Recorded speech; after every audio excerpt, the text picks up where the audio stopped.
بسم اللہ الرحمن الرحیم۔ حادثات سے بچنے کا وظیفہ۔ اچانک جو مصیبتیں پریشانی کوئی حادثہ آ جاتے تھے نا، اس سے بچنے کا یہ نبی نسخہ ہے۔ حضرت طلق فرماتے ہیں کہ ایک شخص حضرت ابو دردہ رضی اللہ ایک صحابی ہیں، رضی اللہ تعالیٰ عنہ کی خدمت میں حاضر ہوا اور عرض کیا کہ آپ کا مکان جل گیا؟ فرمایا نہیں جلا۔ پھر دوسرے شخص نے یہی اطلاع دی تو فرمایا نہیں جلا۔ پھر تیسرا آدمی نے یہ خبر دی، آپ نے فرمایا نہیں جلا۔ پھر ایک اور آدمی نے آ کر کہا کہ ابو دردہ رضی اللہ آگ کے شرر بہت بلند ہوئے، مگر جب آپ کے مکان تک آگ پہنچی تو بجھ گئی۔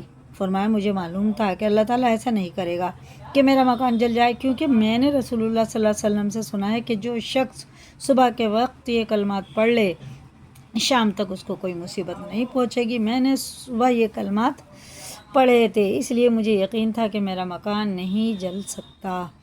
وہ کلمات یہ ہیں: اللہم انت ربی لا الہ الا انت علیک توکلت وانت رب العرش الکریم ما شاء اللہ کان ولم یشأ لم یکن ولا حول ولا قوة الا باللہ العلی العظیم اعلم ان اللہ علی کل شیء قدیر وان اللہ قد احاط بكل شيء علما اللهم إني أعوذ بك من شر نفسي ومن شر كل دابة أنت آخذ بناصيتها إن ربي على صراط مستقيم۔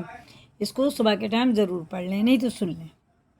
چھوٹی سی دعا ہے، ماشاءاللہ، فائدہ کتنا ہے، دلوں کو بھی سکون ملتا ہے۔